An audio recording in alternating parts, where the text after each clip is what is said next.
बिस्मिल्लाहिर्रहमानिर्रहीम। एक्सरसाइज 1.2 का question number 2 हमारे पास which of the following matrices are transpose of each other. हमारे पास 4 मैट्रिसेस गिवन है, इनमें से देखने के कौन से 2 मैट्रिक्स आपस में एक दूसरे के ट्रांसपोज हैं। ट्रांसपोज हम लोगों ने उस दिन पढ़ा था, क्या होता है transpose? Interchanging of rose and column. जब कॉलम को रो में चेंज करते हैं तो वो हमारे पास क्या बनता है? ट्रांसपोज। फर्स्ट का मैट्रिक्स है A1 A2, इसकी रो है। अगर इसको हम कॉलम में चेंज करें तो बनता है A1 A2, तो A1 A2। B1 B2 को कॉलम में चेंज करें B1 B2, तो A is the transpose of B, transpose of B। A और B एक दूसरे के क्या है? ट्रांसपोज है। इसी तरह C मैट्रिक्स की रो है -3 -1 -1। अब इसको कॉलम में कन्वर्ट किया -3 1 -1। 4 2 7 एक रो है, इसको कॉलम में कन्वर्ट किया 4 2 7, तो D is a transpose of C। D is a transpose of C। Simple सा क्वेश्चन है, आपको जस्ट ट्रांसपोज की डेफिनेशन आना चाहिए, तो हम लोगों ने बताना है कौन सा मैट्रिक्स दूसरे मैट्रिक्स का ट्रांसपोज है। नेक्स्ट है हमारे पास सिमेट्रिक मैट्रिक कौन सा होता है। सबसे पहले हम लोग इसकी डेफिनेशन देख लेते हैं।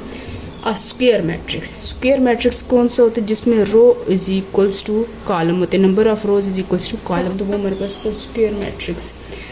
is said to be symmetric if the transpose of A denoted by AT is again equal to its mean। कोई भी हमारे पास मैट्रिक्स गिवन है A इज इक्वल्स टू 1 2 3 4, जब हम लोग इसका ट्रांसपोज लेंगे AT 1 3 2 4,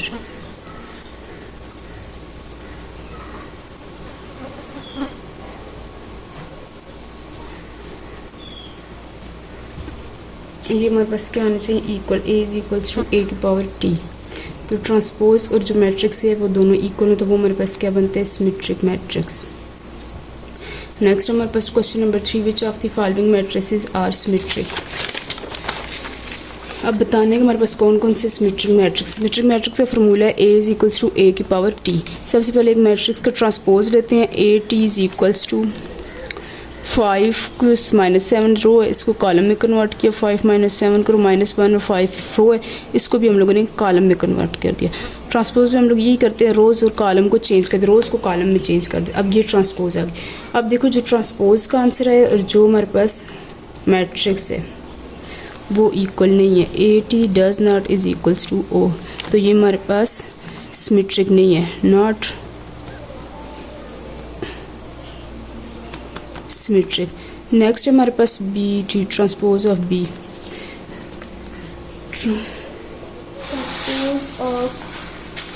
ट्रांसपोज ऑफ B आगे हम लोग ब्लैक पेन से करेंगे। ट्रांसपोज ऑफ B फाइंड करते हैं हम लोग, रो को कॉलम में चेंज करते हैं, -1 2 और 2 और 3। अब देखें इसका ट्रांसपोज -1 2 -1 2 2 3 मतलब सेम है। ट्रांसपोज और जो मैट्रिक्स है वो हमारे पास सेम है, तो इट्स मीन ये हमारे पास क्या है? सिमेट्रिक है, सिमेट्रिक है। ठीक है। नेक्स्ट अब C है, C का ट्रांसपोज फाइंड करके देखते हैं, रोज़ को कॉलम में चेंज करते हैं, 3 4 5 6। फिर अगेन अब देखें ये सेम है, 3 4 नहीं 3 5, ये भी सेम नहीं है। C does not is equals to C2, तो इट्स मीन ये नॉट सिमेट्रिक, ये भी हमारे पास सिमेट्रिक नहीं। सिमेट्रिक के लिए मस्ट है कि ट्रांसपोज और मैट्रिक क्या होने चाहिए? इज इक्वल होने चाहिए।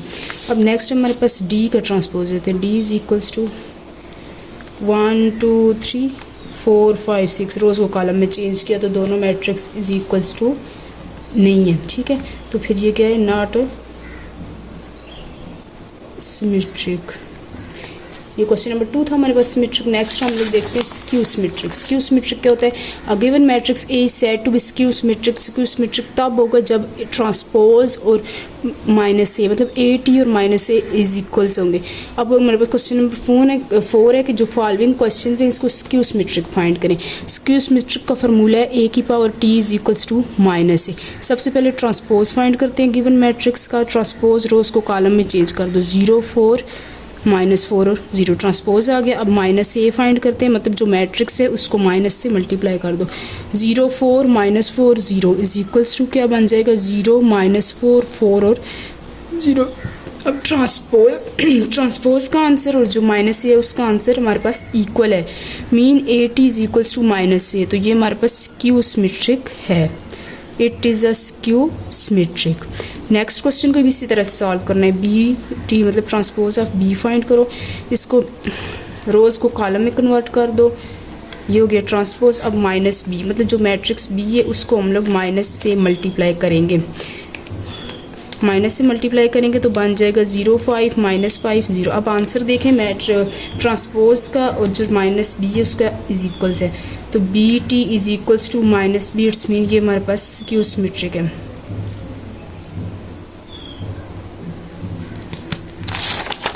नेक्स्ट है क्वेश्चन सी।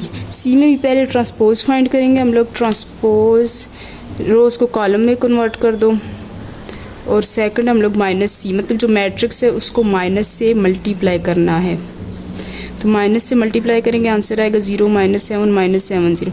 अब जो सी टी का आंसर और जो माइनस सी का आंसर है इज इक्वल्स टू नहीं है, तो इट्स मीन ये हमारे पास not skew symmetric, it is not skew symmetric. Next अब हम लोग इसका डी टी फाइंड करते हैं। ट्रांसपोज रोज़ को कन्वर्ट कर दें कॉलम में, रोज़ है 0 3 2 इसको कॉलम बना दिया, फिर -3 0 1 उसको भी कॉलम बना दिया, -2 -1 0 इसको भी कॉलम बना दिया। माइनस डी फाइंड करें, जो मैट्रिक्स डी है उसको माइनस से मल्टीप्लाई करो, 0 के साथ कोई भी सैम्बल नहीं यूज़ होता, +3 है तो -3 हो जाएगा, -2 हो जाएगा, -3 है +3 0 +1 है -1 -2 है +2 -1 है +1 और 0। आंसर दोनों को देखते हैं सेम है, 0 3 2 0 3 2 -3 0 1 -3 0 1 तो दोनों आंसर हमारे पास क्या है, D T is equals to minus D, तो it is a skew symmetric, it is a skew symmetric.